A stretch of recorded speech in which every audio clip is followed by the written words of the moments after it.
You're ovulating, he said coldly, unbuckling his pants. Let's get this over with. The quicker you get pregnant, Logan said, shrugging off his jacket. the faster this is over. No sweet nothings, no soft promises, just duty, obligation, strategy. Elena Drake had always dreamed of being married, but she never thought it would be anything like this. Logan Bennett didn't even kiss her on their wedding day. Not properly. Just a cold brush of his lips on her cheek, as lifeless as the contract they both silently signed hours earlier. She wore white. She smiled for photos. But by the time they reached their home, the illusion cracked. Your room is down the hall, he said, pointing towards a dark corridor.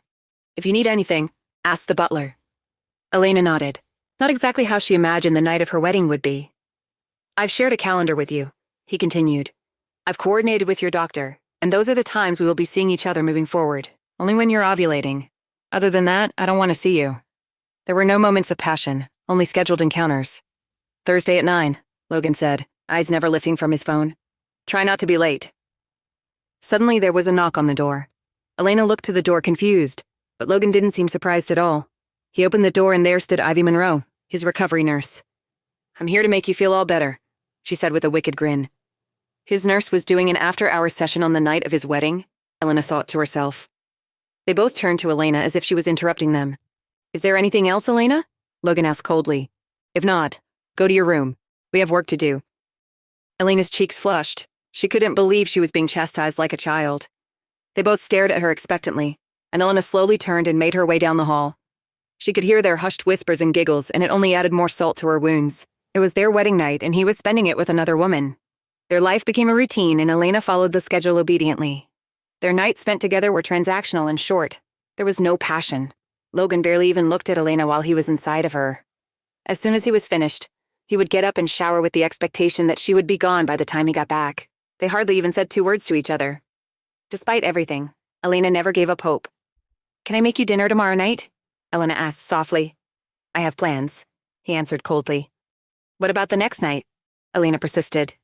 I'm busy, Elena, he said, and then closed the bathroom door, severing their connection. Elena quickly learned that Logan spent a lot of time with Ivy.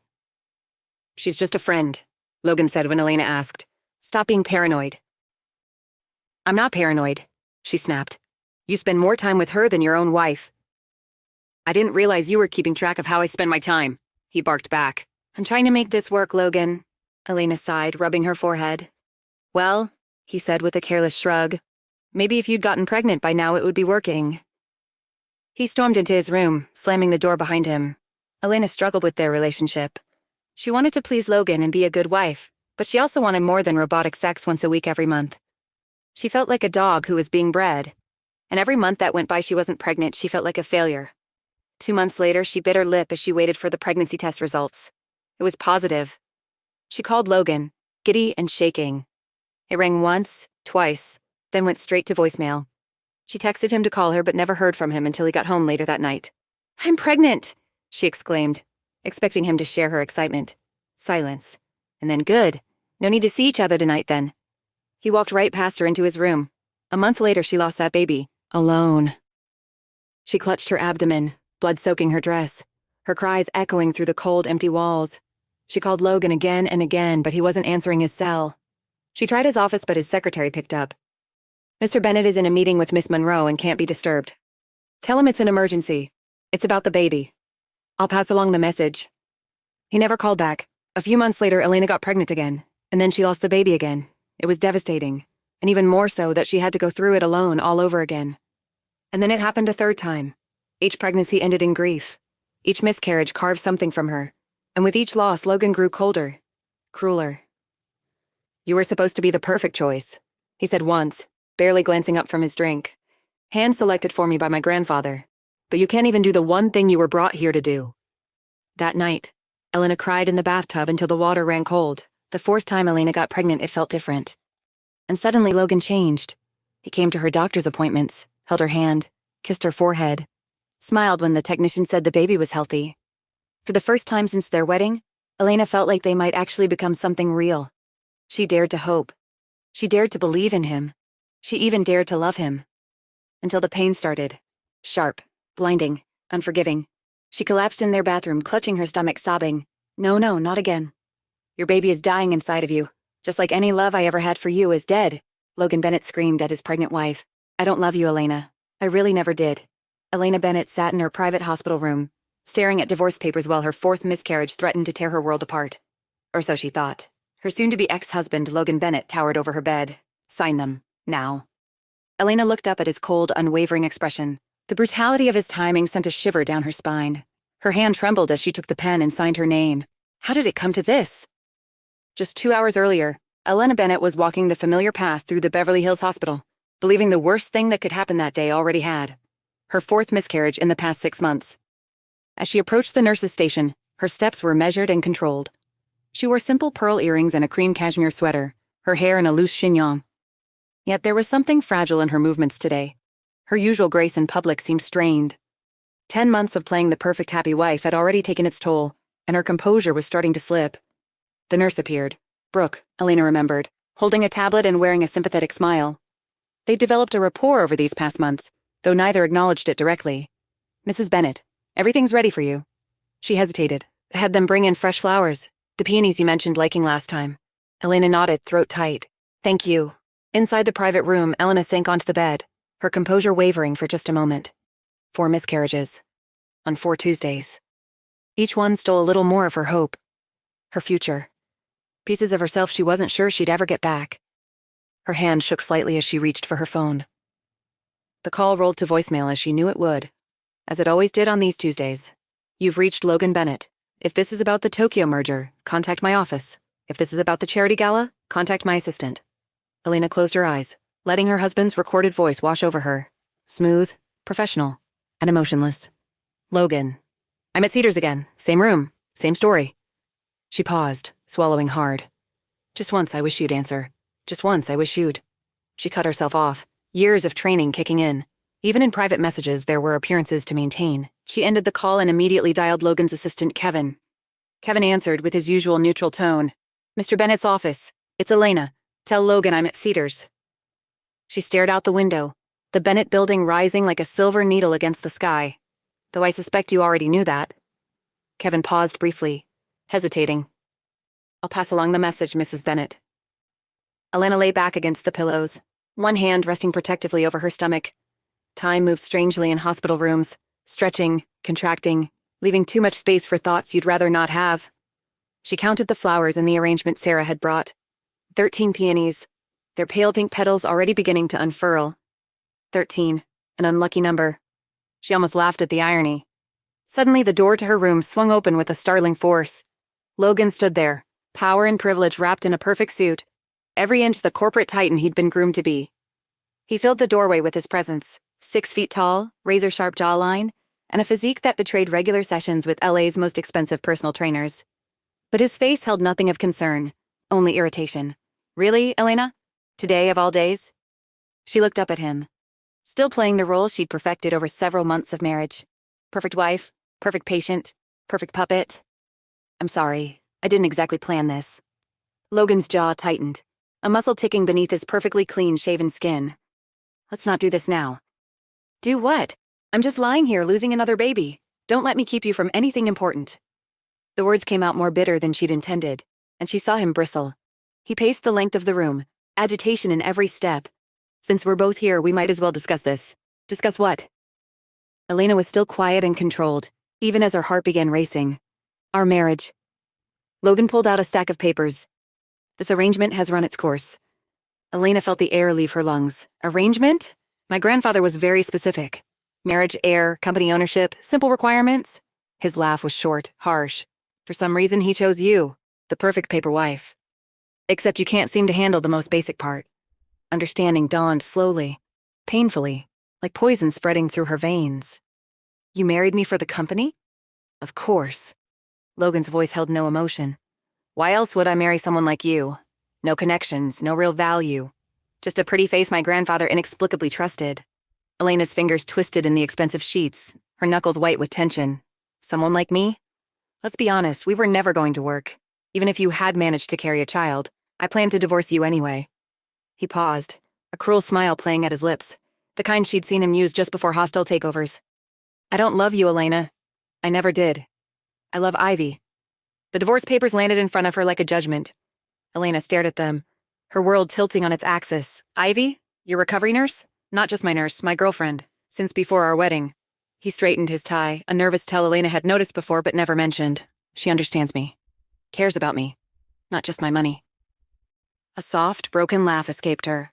Says the man who married for his grandfather's company? The words hung in the air between them as he glared at her. She quickly looked away. You can't fight this, Elena. The prenup is airtight. Take the dignified exit. It's the only thing you have left. Sign them, now. Her signature was steady, even as her world crumbled. Logan gathered the papers, tucking them into his briefcase like he was collecting just another contract. He left without a word, the door closing with quiet finality. Elena shut her eyes and attempted to breathe deeply as she desperately tried to rein in her emotions. Am I dreaming? Did that just happen? Divorced in a hospital bed? This is not how my life was supposed to go. Moments later, Elena's doctor entered, chart in hand. Mrs. Bennett. Miss Drake. She opened her eyes, her voice suddenly different. Something steel edged beneath the softness. It's Miss Drake now? The doctor blinked but recovered quickly. Oh, excuse me. Miss Drake. I have good news. The baby is fine, just normal first trimester spotting. Elena nodded slowly, processing this impossibility as one hand drifted to her stomach and the other reached for her phone. Inside her, something shifted, rearranging itself into a harder shape. Grayson? Logan and I. It's over. Tell Arthur to release the trust. Elena's voice was calm and controlled, and have the penthouse ready by tonight. She paused as she listened, the slight curl of a smile appearing on her lips. No, brother. This isn't like before. This time, we're taking everything. She ended the call and stood, smoothing her sweater with steady hands. The movement was graceful, practiced, the same way she'd smoothed her clothes 1,000 times before at 1,000 society events. But this time, it felt like an armor being fastened into place. Elena stepped outside, and the roar of an approaching helicopter filled the air. As she walked, her head held high, something dangerous appeared in her eyes. Poor Logan. He's been so busy playing corporate chess he never noticed who was moving the pieces. Men like him never do. They're too focused on the queen to remember that pawns can become queens too, given enough patience in the right position. She approached the waiting helicopter, the wind whipping her hair free from its careful style. Her security guard, Marcus, helped her inside the helicopter. Take me home, but circle the Bennett building on the way. Her hand rested on her stomach, protective and sure. Baby's first lesson in patience. Revenge, like all good things, takes time. The helicopter rose over the city, banking toward the gleaming Bennett Tower. Elena watched it grow closer, her face reflected in the glass, no longer the docile wife, but something far more dangerous. Elena Drake was done playing nice. She was back. And this time, she was playing for keeps. Elena looked out over the sprawling Drake estate she once called home. Perfectly manicured hedges, water features that made the Getty Villa look like a splash pad. The grounds were eloquent but reeked of new money. Suddenly, Elena went ramrod straight, her stomach turning over as a wave of nausea overtook her. And before she knew it, she was retching into nearby bushes. Once her stomach emptied, she steadied herself, dabbing at the corners of her mouth with a handkerchief. Thank God we kept your glam team on retainer. You look terrible, darling. Her mother's voice cut through the tranquil air, sharp as ever. Come give Mommy a hug. Elena forced a smile as she traipsed across the Drake estate's endless sea of green turf towards the infinity pool, where her mother, Vivian Drake, lounged. Vivian, a woman made of more Botox than estrogen, had lived a hard life and was forced to make hard decisions. But like all rags to riches stories, after meeting the man of her dreams, she landed herself in a Bel Air paradise, where the hardest decision she ever had to make was still water sparkling. Elena bent towards her mother, embracing her with rigid arms, the tang of the pool's chlorine spurring on another round of nausea that she fought to stave off. 10 months away, and that's the first thing you say to me? Elena was slowly starting to remember why she left her family in the first place. Vivian waved a manicured hand, dismissing Elena's indignation. I would have mentioned it at your wedding, but apparently my invite got lost in the mail. Besides, tell me I'm wrong. I bet you won't. Elena's jaw tightened. She wanted to argue with her mother, but she couldn't. Vivian was right. She was miserable. And it wasn't just her raging hormones. Vivian squeezed Elena's hand. Tell Mommy what's wrong. Despite herself, Elena sunk into the chair beside her mother and felt the dam burst. The words tumbled out in a rush. The sham of a marriage built on Logan's grandfather's ultimatum, Logan's betrayal with Ivy, and the baby Logan believed was lost. Vivian listened, unflappable as ever, her only movements the occasional stir of her martini, or the precise placement of an olive in her drink. When Elena finally fell silent, Vivian tilted her head, her expression one of practiced sympathy. Sweetheart, men like Logan Bennett are a dime a dozen. The trick isn't finding one. It's plucking the right one at the right time. And you have. She gestured vaguely toward Elena's midsection. About 12 weeks before, that becomes infinitely more difficult. Elena's hands brushed over her abdomen, more aware of the ticking time bomb inside her than ever before. Meanwhile, across town, Logan Bennett was kneeling on the smooth Malibu sands where a private dining area was situated. Before him stood Ivy Monroe, a leaf of a woman who, years earlier, had saved his life and stolen his heart. His arm was extended before her, and in his hand was the 5-carat diamond ring he had begrudgingly offered Elena 10 months earlier.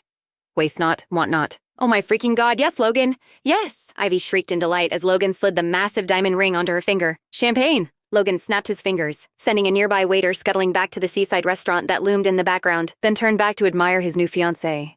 Ivy was everything Elena wasn't. Adoring, uncomplicated, flawless. Even her tears of joy were perfect. Not a single streak of mascara marring her face. Logan had imagined this moment hundreds of times over the years. And the proposal had gone exactly as planned. But still, something gnawed at him, distracted him, and fought for his attention when all he really wanted was to strip Ivy naked and make love to her right then and there. Sir? The waiter jolted Logan from his thoughts, offering 2 stemmed glasses full of bubbling champagne. Ivy grasped onto one glass, Logan the other. To new beginnings. Logan raised his champagne when suddenly his hand trembled. A subtle but persistent reminder of the plane crash that had first brought Ivy into his life. Ivy steadied his hand. To us. She smiled and kissed him softly before downing her glass. I'm thinking a winter wedding fits us best. Ivy immediately shifted into planning mode. Vale, maybe the Alps. Either way, we need Kurt Van Dutch. He came in at the last minute to plan Harry and Meghan's ceremony. It was a hot mess before that, but you didn't hear that from me. Ivy motioned to the waiter for another glass of champagne. Whatever you want, my love. Logan smiled back robotically, struggling to keep up. As Ivy sipped from her glass, Logan's eyes locked on the ring, the one he had originally given to Elena, and there it was again. A pang of what? Guilt? What did he have to feel guilty about? Not for leaving Elena, a woman he never truly loved. Their divorce was bound to happen. No, he refused to feel guilty about that. About choosing the love of his life over someone he was forced to marry. Looks like the paparazzi have arrived. Ivy giggled excitedly. Smile for the cameras, honey. Logan did as he was told. Later that evening, Elena lay in her childhood bed, musing over the choices that led her to rock bottom, when her phone sounded with a news alert that, while unsurprising, still stung. Logan Bennett's mystery fiancé. Elena scrolled through the Gossip Rags article, spying pictures of Logan with a tall brunette she was sure was Ivy Monroe. He couldn't even wait a day. Tears burned in her eyes, betraying the anger bubbling inside her. Darling, are you crying? Stop that at once. Vivian's voice sliced through Elena's haze of emotion as she breezed into the room. In her wake followed a battalion of sharply dressed PR specialists, their tablets glowing like shields ready for battle. Elena barely had time to register the newcomers before they began talking over each other, tossing out buzzwords like narrative control and sympathy spin. A whiteboard appeared, populated with names, dates, and diagrams, as if her life were a corporate restructuring project. Vivian stood at the center, sipping her martini with the air of a general surveying her troops. Elena, darling, listen carefully. Vivian looked down at her as though speaking to a child. We'll leak divorce rumors first, just a whisper to pique curiosity. Then we'll place you at key events, galas, charity dinners, that sort of thing. You'll be seen with eligible suitors. Nothing serious. Just enough to remind the world you're desirable. By the time your little bundle shows, you'll be married to someone who makes Logan Bennett look like a valet. She smiled as though the plan were already in motion. Elena felt the walls closing in. This was the world she thought she'd escaped when she married Logan. People buzzing around her, maneuvering her like a piece on a chessboard. Everyone in control of her life but her. Her mother's voice faded into the background, replaced by the drumming of her pulse. She looked around the room, the polished PR professionals. Her mother, cool and commanding as ever, the whiteboard is full of timelines that didn't feel like hers. And then she looked down at her own hands, folded protectively over her stomach, the weight of it all pressed down on her chest until it felt like she couldn't breathe. Enough. Her voice was quiet but sharp, cutting through the din like a blade.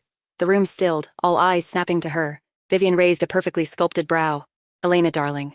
This is not the time for theatrics. I said enough. Elena's voice rose, trembling but resolute. She stood, her hands clenched into fists at her sides, her nails digging into her palms as a fresh surge of anger overtook her. She thought of Logan, lying in bed with Ivy, laughing about how easy it had all been to discard her. She thought of her mother, treating her life like a board game to be won at all costs. And then she thought of the baby growing inside her, the one thing in all this chaos that was hers. This isn't your life, Mother. It's mine. And I'm not going to spend it letting other people tell me what to do. Her voice was steady now, her anger sharpening into something cold and clear. We'll be handling this my way. Vivian opened her mouth to argue, but closed it again, perhaps recognizing for the first time that her daughter wasn't the same girl who'd left this house 10 months ago. Elena turned on her heels and walked out of the room, her head held high. As she passed one of the mansion's countless mirrors, she caught a glimpse of herself. Pale, tired, but with a fire in her eyes that hadn't been there before. Logan thought he could control her. Her mother thought she could shape her. They were both wrong. This time, Elena Drake was in control, and she was going to make sure the world remembered her name. That night, Elena slept more soundly than she had in the past 10 months. Breaking out of her meek and mild shell, reclaiming control of her life, and deciding to protect the life growing inside her had worked wonders for her soul. When morning came, the pale sunlight streaming through the curtains felt like a spotlight, ushering her into a new chapter. Today marked the beginning of her new life. The first step in this new life required a stage, and Elena knew exactly where to find one. Her mother's marble bathroom, immaculately lit, ridiculously opulent, became her studio. With her phone propped up against an ornate perfume tray, Elena launched into her very first video for Shoutback, the hottest social media app of the moment. She adjusted the angle, checked her reflection, and hit record. A smile as sharp as the edge of a diamond spread across her face. Hello to all my single ladies out there. Let's get ready together and slay the day. I call this look showing your ex what he's missing. Like and follow for more tips. Elena blew a kiss to the camera, then she ended her recording. 47 takes later, she finally had it. Perfect lighting, perfect delivery, perfect aesthetic.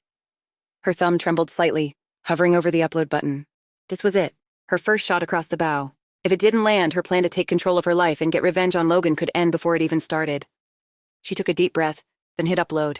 The video was live.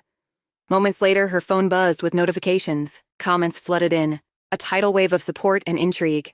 Yes, queen. Drop the skincare routine, I'm begging. Iconic. The words poured in like fuel to a fire. Elena felt her confidence bloom. The shot had landed perfectly. It was time to escalate. Elena looked to her PR team, now convened in her mother's sprawling living room. So what now? Maggie Torres, the sharp-eyed, sharp-tongued publicist with a reputation for turning nobodies into legends, stepped forward. It's all about cracking the algorithm. Elena mulled it over. A 21st century solution for a 21st century problem. And how do we do that? We create the perfect persona. Enigmatic heiress, newly single, living her best life. No messy details, and no mentions of Logan. The less we say about him, the harder the punch will land. It's all about conveying power, elegance, and a life he couldn't hope to keep up with. Elena smirked, intoxicated by the very narrative she was crafting. Together, they curated Elena's next moves. Yacht parties with an effortless champagne-in-hand vibe, brunches that screamed exclusivity, and jet-setting escapades documented with just the right amount of humility. Elena's Shoutback feed transformed into a highlight reel of a woman thriving, unbothered, and untouchable. And while those were the stories the public ate up, the scenes they couldn't see depicted a woman being taken to task by her first trimester, vomiting in crystal vases worth more than most cars. Exhaustion so severe Elena would catnap amid touch-ups between photoshoots. Pending motherhood was testing her commitment to the unbothered goddess aesthetic, but the user engagement each new post manifested was worth the discomfort. Every upload brought more hype and more intrigue. And Elena's new persona wasn't just convincing others. It was convincing her. Each curated post, each rehearsed smile, and each carefully chosen outfit felt like bricks in the fortress she was building around herself. The vulnerable, mouse-like Elena of 10 months ago seemed like a stranger now. Or at least, that's what she told herself. Then came her biggest break yet. Elena! Maggie burst into her room, phone in hand. Game of Hearts wants you. Elena arched a brow. The reality dating show? Apex Network wants to meet with you ASAP. You're exactly what they're looking for. A gorgeous, mysterious divorcee with money and a score to settle. A sly smile spread across Elena's face. Her plan was working. On the drive to Apex Network's sleek offices, Elena called her younger brother Grayson. Despite the fact that Grayson was a fully grown man when Elena left her family for Logan, she felt like she was abandoning the little boy who used to sleep in her bed during thunderstorms. She missed her brother and was desperate to hear his voice in her quickly changing life. Remind me again why you lied to Logan about being broke and basically ghosted us for a year? He teased, though his tone held a trace of real hurt. Elena sighed, gazing out at the cityscape blurring past. Hi to you too, Gray. A beat passed between the two of them. In Apex's glossy conference room, Gus Van Dam and Marty Fisher, the producers of Game of Hearts, greeted Elena with palpable excitement. They were peak Hollywood. One part glitz and glam, one part used car salesman. Gus and Marty wasted no time outlining the premise of the show for Elena. 10 singles searching for love in the concrete jungles of Los Angeles. Complete with elaborate dates, high drama, and emotional eliminations. Elena played along, nodding and smiling, all the while calculating. How many weeks could she film before her pregnancy became obvious? Was this risk worth the reward? As the meeting wrapped, she leaned back in her chair, feigning nonchalance. So who's hosting this choreographed madness? Gus's grin widened. Logan Bennett's fiancée, Ivy Monroe. The corner of Elena's mouth twitched, betraying her ice-cool exterior. Marty noticed. He squirmed. Elena was as much of a boon for them as they were for her. That won't be a problem, will it? Elena resituated her smile. Not at all. Never even heard of her. Gus and Marty let out a collective sigh of relief. They had cast their 10th single. Their show was a go. Later that week, at Apex's Upfronts, a glamorous event that announced the fall's television programming, the network rolled out the red carpet and paraded around all the celebrities they had on contract, including, of course, Logan Bennett and the host of their upcoming reality show, Ivy Monroe. Logan and Ivy strode down the line of photographers, stopping for a posed picture or two. The couple looked exquisite. Logan, in a slim-fitting navy suit that clung to his various bulges in all the right ways, and Ivy, in a low-cut white chiffon dress that accentuated her effortless beauty. With every pose, Ivy made sure to display the massive rock sitting on her ring finger as if to scream, "Sorry, boys, I'm taken." The press ate the couple up, eager to uncover all the details regarding their upcoming nuptials. From her hotel room, Elena watched a live stream of the event on her phone as her glam team fussed around her, smoothing, curling, and perfecting. She stared at Ivy's radiant face on her screen, her fingers tightening around her phone. Ivy's ring, a rock reset from Elena's own engagement, caught the light in deliberate flashes. As she rode to the event in a stretch limousine, Elena scrolled on her phone, her latest shoutback post having gone live moments earlier. Run in with the mysterious ex tonight. The forecast predicts drama. The post was accompanied by a picture of Elena's black backless dress, the scoop of the dress resting mere centimeters above her toned buttocks. The post's comments were electric, filled with excitement and speculation. But one username caught her eye. H. Sinclair 22. You deserve better than him anyway. Elena allowed herself a small private smile before her expression hardened. Tonight wasn't about Logan. It wasn't about Ivy. It was about her. The limo came to a stop, and a valet opened the back door, offering Elena a hand. She took it, and when she stepped out of the car, a hush fell over the crowd as they tried to decipher who in the hell this gorgeous woman was. Logan, mid-interview, stumbled over his words as the crowd's energy shifted, and their attention focused on this new, intriguing woman making her way down the red carpet. Ivy looked Elena's way, her smile faltering, her hand tightening around Logan's arm. Is that who I think it is? Logan craned his neck, trying to spot the person Ivy was referring to, when his eyes locked on Elena. She threw him a casual smile, conveying a very specific and very loud message. Elena Drake was back, and the chaos she wrought was only the beginning. Elena on my show? What is she up to? Ivy screamed. Later, Elena arrived at Apex Studios in her white SUV. As she pulled up to the stages, she found Logan leaning against the sign indicating her assigned parking spot. She was surprised to see him there in the middle of the afternoon on a weekday. Typically, by this time of day, he was knee-deep in calls to Beijing. Elena noticed he was wearing the hand-tailored suit he'd purchased on their honeymoon in Italy. She'd always loved how he looked in that suit, like a titan of industry. Elena parked the car, then got out. Her heels clicking defiantly on the pavement, Elena ignored Logan entirely, making her way towards the stage's side door. But Logan was on her in seconds, his face a mask of restrained fury. What the hell are you playing at, Elena? His voice was low but cutting. This little stunt with Ivy's show, it's not going to work. Elena folded her arms, unfazed. You're going to have to be more specific, Logan. Which stunt? Logan's jaw tightened. Don't play dumb with me. You're using this show to dig your claws into my life. I won't let you drag Ivy into your chaos. Elena smirked, the hint of a challenge in her eyes. I'm not dragging anyone anywhere. Ivy's a big girl. If she's getting pulled under, maybe she's not as strong as you think. Logan yanked a leather checkbook from his jacket pocket and flipped it open with an air of finality. How much do you want? Elena's expression hardened. You think you can buy me off? That's your solution to everything, isn't it? Throw money at the problem until it goes away. Well, not this time, sweetheart. Logan's voice dropped, venom creeping into his tone. Do not push me. I know who you really are. That mountain town girl with no family, no fortune, no connections. You're playing dress up, and I'll expose you for the fraud you are. Elena chuckled. remembering the humble backstory she'd concocted and fed to Logan when they first met. Back then, she didn't want her multi-million-dollar trust fund to sway how Logan felt for her. She thought it would keep him honest and truthful in his feelings toward her, and in a way, she supposed it did. Things simply didn't work out the way she wanted them to. "Logan, you don't know a damn thing about who I am now." Logan stepped closer, his frustration boiling over. "I'm warning you, Elena. Quit the show. Stop whatever game you're playing before you lose more than you bargained for." Elena's stomach churned, her mouth watered, and she clenched her jaw, hoping beyond hope to fight back the wave of morning sickness overtaking her. Though ruining Logan's tailored suit wouldn't be the worst thing to happen. With a deep breath, Elena steadied herself, her voice icy. "You have no power over me anymore, Logan. Not you, not your money, and definitely not your little threats. I'll do what I want, and if it makes you or your precious Ivy squirm, well, that's just a bonus." Anger radiated off Logan, but Elena stood her ground, defiant as ever. "You're unbelievable, and you're predictable." She cocked her head, her lips curving into a triumphant smile. Logan's eye twitched, a telltale sign she'd hit a nerve. "Good, now we're getting somewhere. If you'll excuse me, I have a show to star in." Elena pushed past Logan just as he took an aggressive step towards her. On instinct, Elena rocketed her Tobin Gray designer purse at Logan's head, a gold buckle cracking the skin right above his brow. Logan gingerly touched above his eye, and when he pulled his hand away, he saw the faintest speck of blood. "What the hell, Elena? Are you out of your goddamn mind?" "No, sweetie." Elena turned on her heels as if she had orchestrated the entire dance. "For the first time in a long time, I'm feeling perfectly sane." With that, Elena strutted off toward the stages. Utterly shocked and more pissed off for it, Logan jumped into his sports car and sped away. Nearby, squeals of delight and laughter were hushed. "Did you get it, Ralphie? All of it?"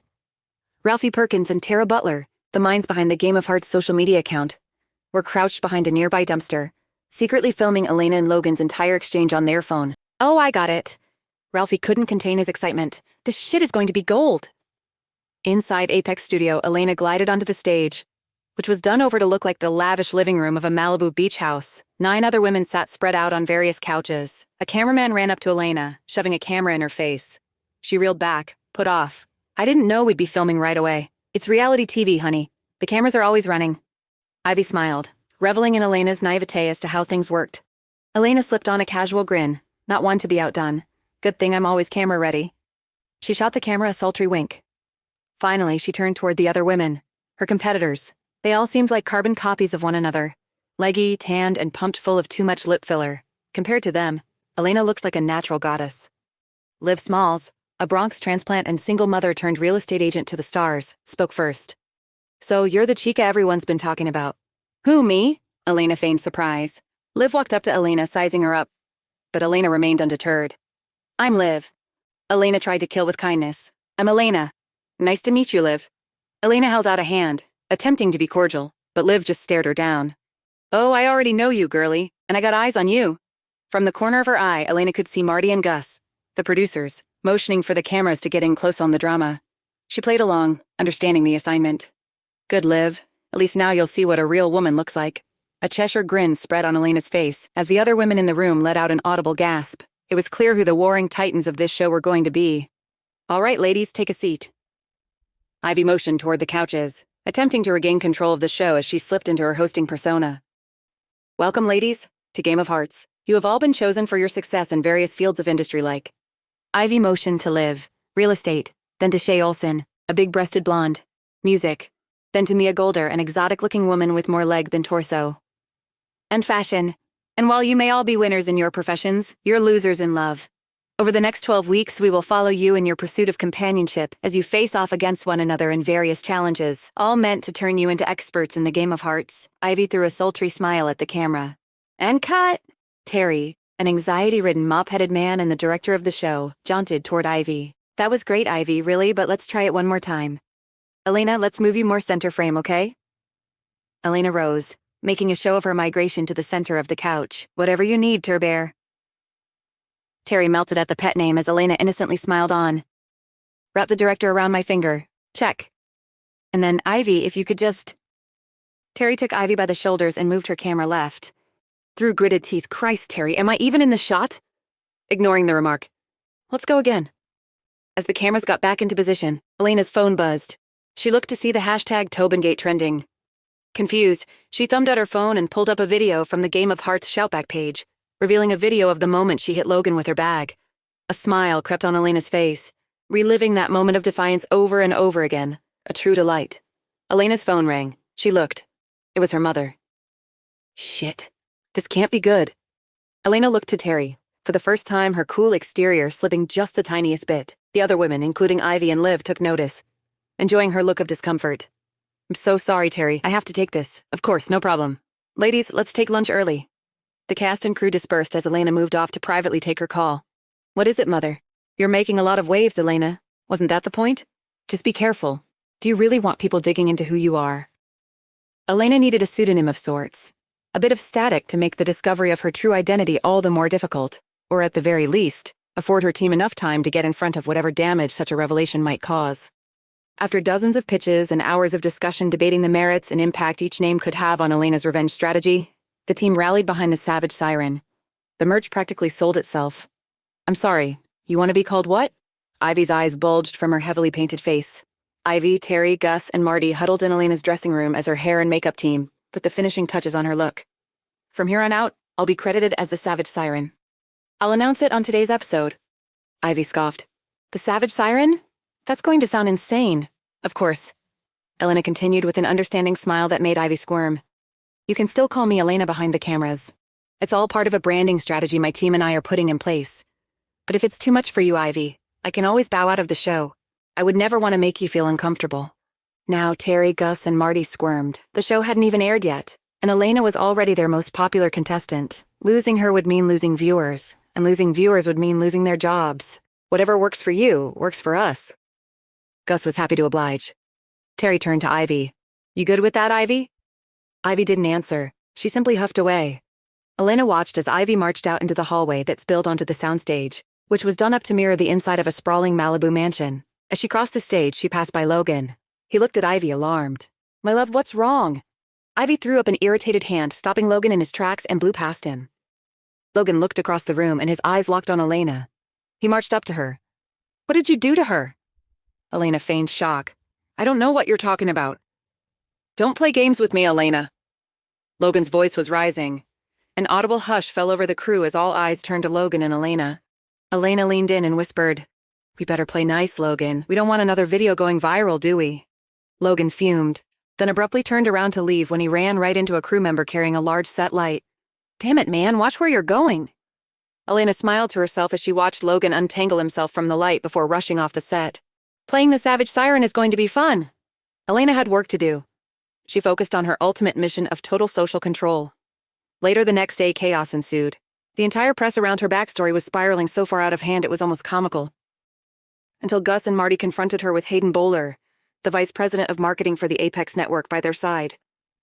Hayden was a slender man with wire-rimmed frames, whose sharp features and stern brown gave off the aura of someone perpetually disappointed. Elena, Savage, we need to talk. Gus looked concerned. Marty looked downright ill. What's the problem, boys? Hayden spoke first. I think you know, Miss Drake. Let me guess. Suspicious siren? The network is concerned about the negative backlash that the rumors surrounding your persona may produce. I'm the head of marketing. It's my job to grow the business, and it's hard to grow when the clients buying your product want to seemingly tear the product apart. I'm assuming I am the product. Yes. So what are you proposing? Elena's eyebrow arched as Marty and Gus shared uncomfortable looks. We were thinking maybe you take a step back from the limelight for a bit, just until things blow over, Hayden interjected. We don't want a scandal on our hands. Maggie had prepared Elena for this. Scandal was a word that struck fear into the hearts of men who lurked in boardrooms and corner offices. I don't want to tell you how to do your job, Mr. Bowler, but isn't scandal what we're trying to sell here? Let's lean in. The people want to tear me apart? Good.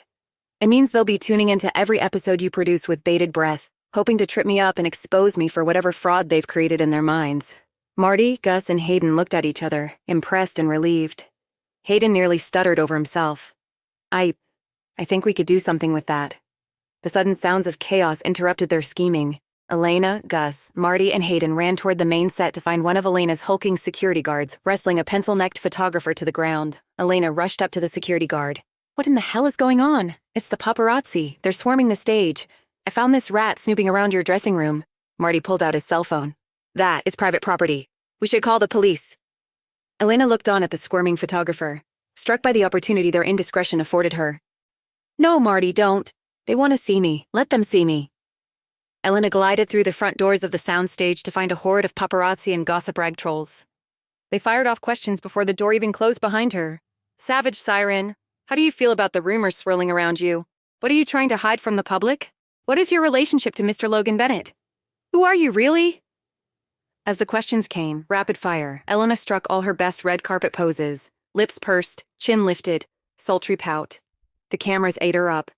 And soon, questions died down, her lack of answers retarding the firestorm of queries. An hour later, Elena was standing in the sleek, stainless steel kitchen of her penthouse. She had recently closed on her own place, desperate for some semblance of independence. She was wearing a turquoise sequins dress that shimmered in the stage lighting she had recently set up, giving off the illusion of a mermaid's tail. She cut into a large, rare steak. Elena pressed record on the phone perched before her. She spoke directly to the lens as she continued to casually cut the steak. I've been getting a lot of questions recently about Savage Siren, so I thought I'd give everyone a little lesson in Greek mythology. You see, sirens were mythical creatures who would use their voices to lure in sailors. In some retellings, the sirens would help lead sailors who were lost at sea to nearby land. And in others, the sirens would drive the sailors into the rocks of the shallows, leading them to horrifyingly bloody deaths. So I think the real question you should all be asking me isn't what a siren is, but what kind of siren is the Savage Siren? And am I trying to save men or drive them to their bloody end? Elena took a seductive bite of her steak, a bead of the meat's blood trickling down her chin.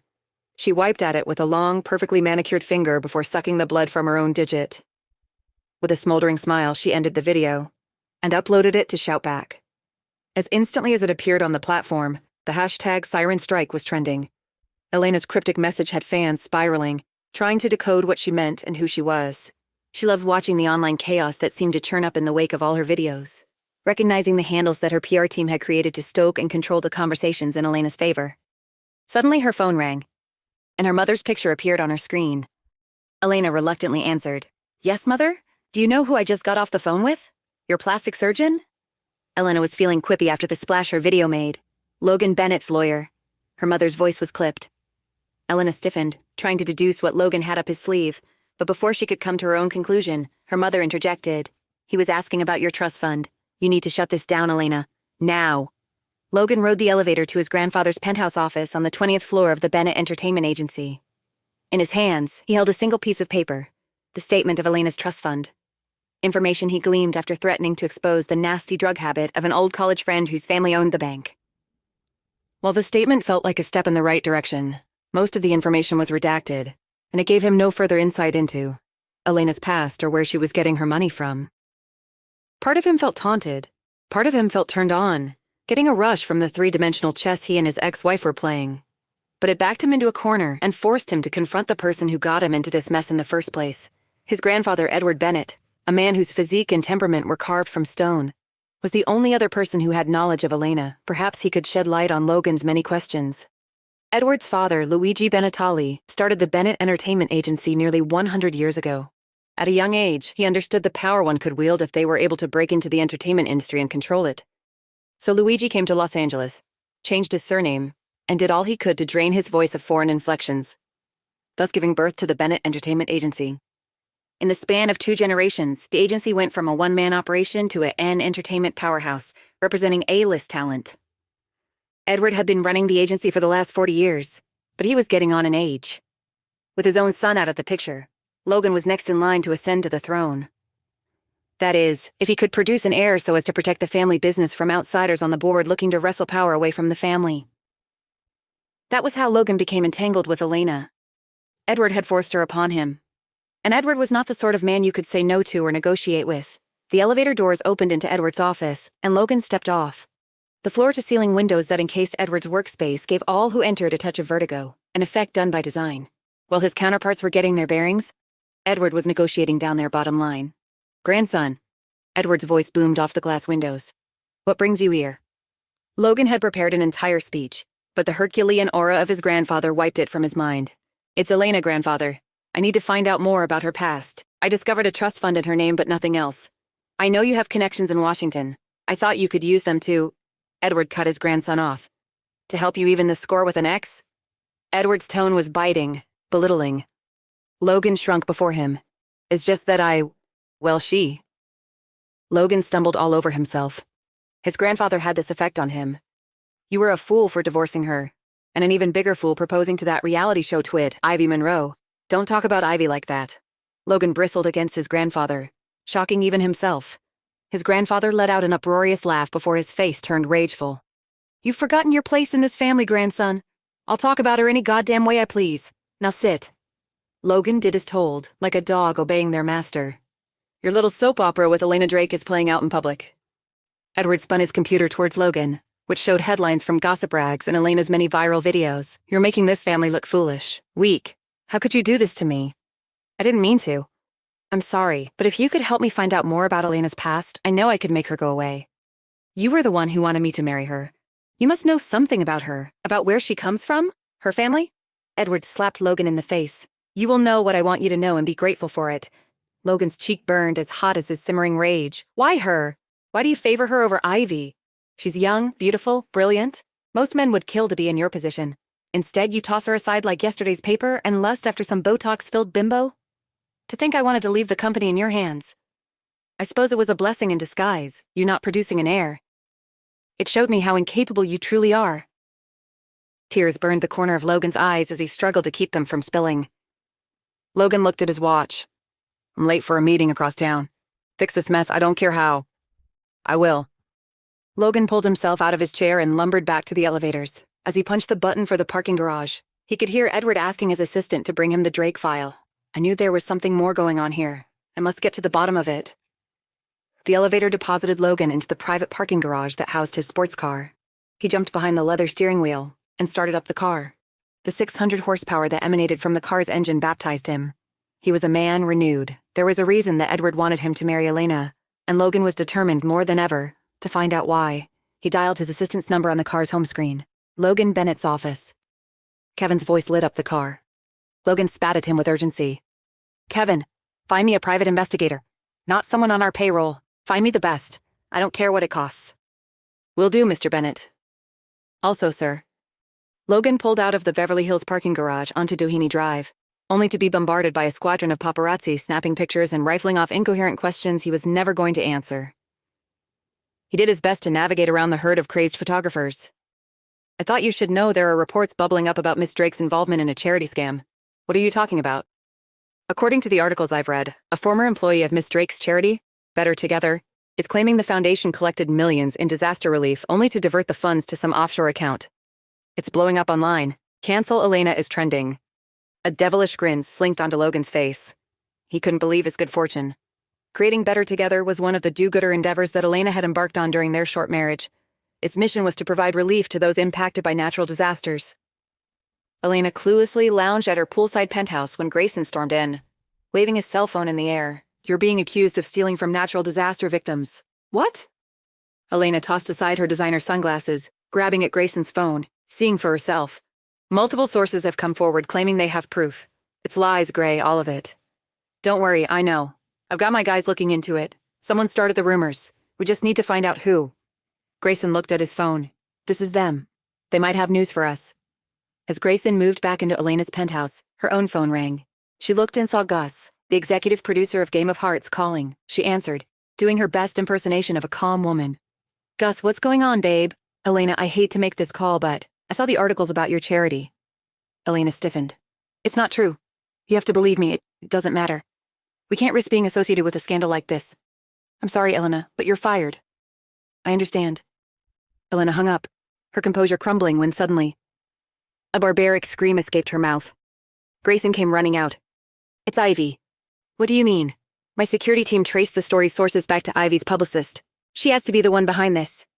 Elena took a deep breath, trying to figure out how to salvage her crumbling image when suddenly a text message popped up on her phone. It was Edward Bennett, Logan's grandfather.